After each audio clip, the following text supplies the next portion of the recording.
My guest is Tim Prendergast, who's CEO and co-founder of Evident.io. Welcome, Tim. Thanks, Richard. Nice to be here. So this is exciting times for cloud security, pure play cloud security vendors.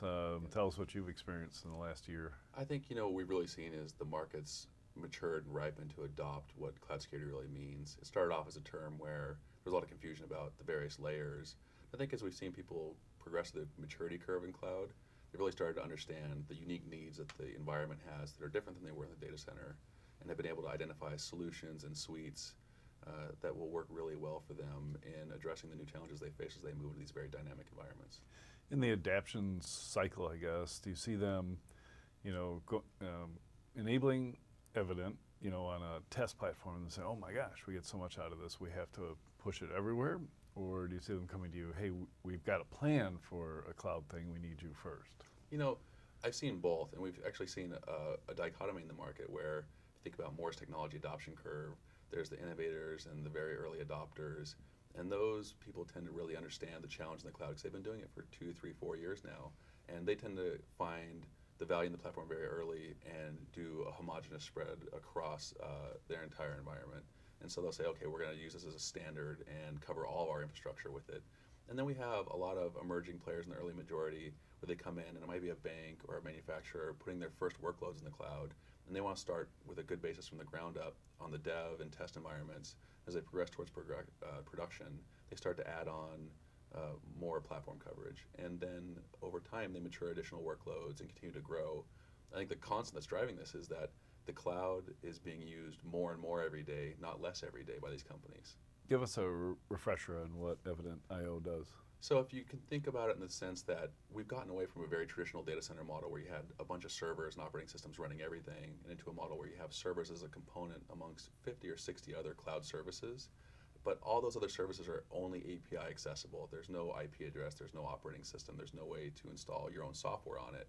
Evident creates a way for you to actually cover all those services and the layers of governance, compliance, continuous monitoring and protection that you need in a very modern cloud way. And it's not just traditional security in the sense that you're doing risk assessments and things like that, but it's actually creating security workflows where the teams that are managing the cloud infrastructure, moving very agile in a very DevOps-centric way, are embracing security as part of that DNA and part of that cycle, and not something that happens at the end of a product lifecycle process.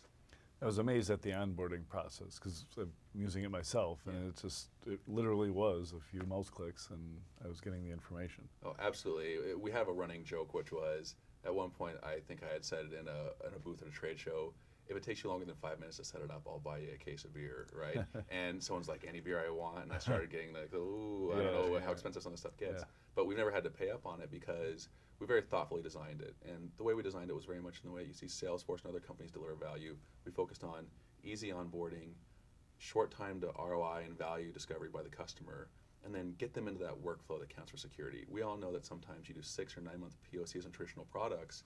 That's just way too long to get to a point where you're actually seeing the value, because in those 6 to 9 months, you're at major risk, and a lot of times you're already compromised during that time frame. When you're in the cloud, things happen in minutes and hours, not weeks and months like they used to in the data center. And so that really short time to value is very important for customers. Have you ever encountered any scaling issues? We actually ran into one last year as our platform was maturing from our version 1 to our version 2 technology. And it literally was, we crushed the database tier by having so much security data and so many security events that we had to do an emergency migration to something much more large and scalable. But I think it's pretty traditional for most organizations, especially SaaS companies, to go through these growing pains. The thing that we found that was very different in the way we embraced it was we were very open about it. We published a lot of information about our problems, and we were very clear with our customers about the pain we were in. And literally, it was one of those things where you're like, ooh, we were 1 week away from this never being a problem again, and it just happened. And that's a good testament to no matter how good you are, your team is, you're always going to have issues. Really, operationally, it's how you handle them and how you work with your customers to show that you've improved. That counts in the industry. Yeah, you're right. We've seen Twitter and Reddit have those issues just constantly until they get the elasticity so they can just grow on demand. Yeah, I mean, we're all humans, right? We're always going to have mistakes. It's really in how you handle it and how you demonstrate your competency going forward that counts. And you don't really, even so, you don't affect operations because you're collecting data essentially off of something that's already there.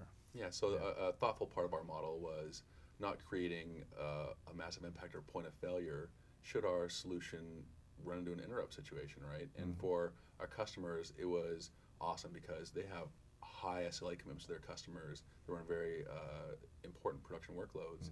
And the value of not only the high fidelity resolution of data we can provide them to increase their security operation capability, but the fact that if we ever have an incident, we have a very low to no risk impact on their infrastructure is a huge value. So I've been asking all cloud vendors, what are they going to do about Amazon if and when Amazon goes, oh, this is important for our clients, and rather than them find a solution, we're just going to give it to them. Yep. I think traditionally, if you look at where Amazon is, and we're one of 12 partners globally that have achieved not only the advanced technology certification, but as well as the security competency with Amazon, I think you'll find that Amazon's mentality has shifted away from building everything in depth for customers to let's provide microservice components that customers can build a lot of value on top of, and kind of like Legos, build anything that you want out of.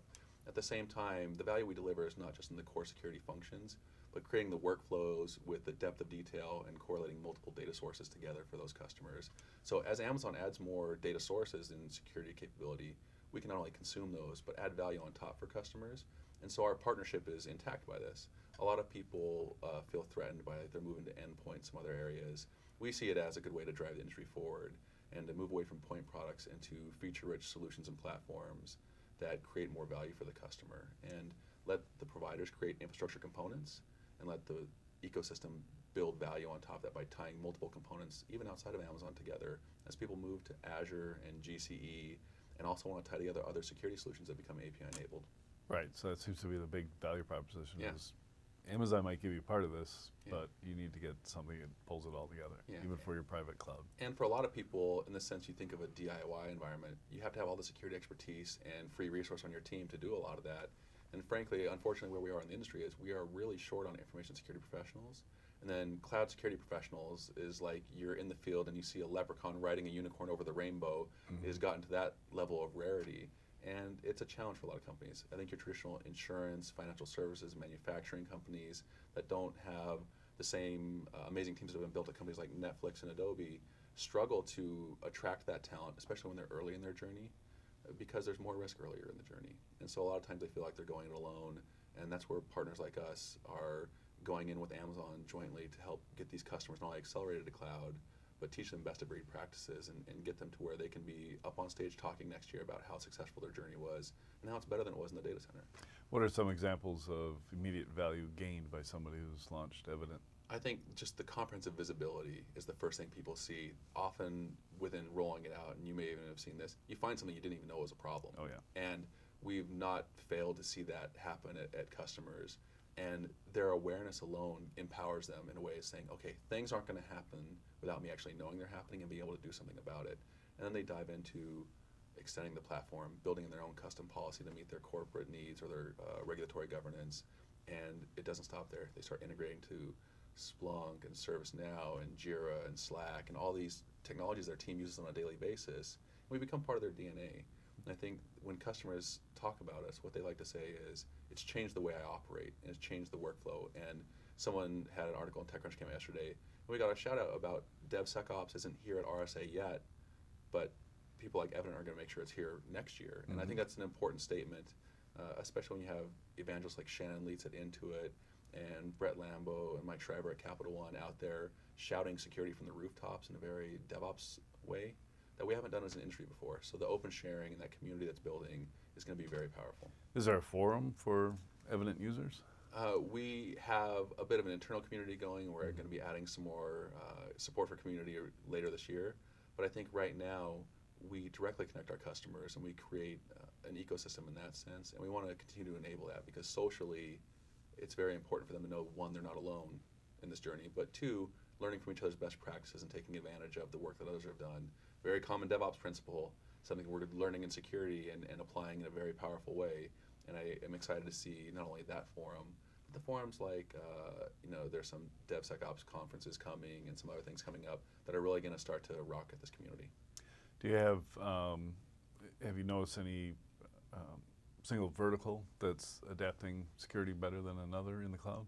Ironically, I think we've seen a lot in the financial services and manufacturing sector, which I don't mean to sound surprised by it, but Mhm. really, you'd always say, oh, the technology companies are going to be the first ones in, really Right. innovating. Yeah. Some of the most impressive work we've seen is not only on the enterprise, highly regulated industry side, but also some of the small startups that are just so resource constrained, they have to be scrappy and they have to do really cool stuff. And the innovation happening there is really powerful, especially on the security side, where usually security is not something that's adopted at such an early stage because it tends to be cost prohibitive or difficult to manage.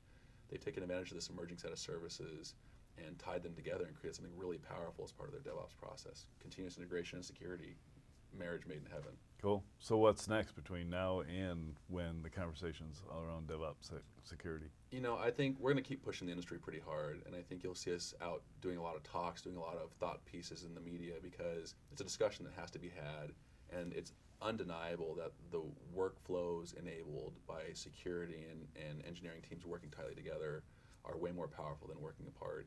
And I think you'll see us start to release lots of differentiated platform capabilities.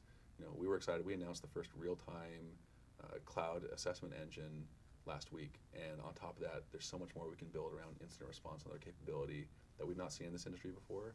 That's really going to displace a lot of the urgent need to hire qualified cloud security professionals at businesses, but also be a force multiplier for the teams that are actually already doing the work and let them push the envelope even further. So we see ourselves definitely as an enabler over the next year, and then hopefully stimulating some interesting conversations and some interesting arrivals to the industry. Yeah, I'm looking forward to it. Awesome. Thanks, Tim.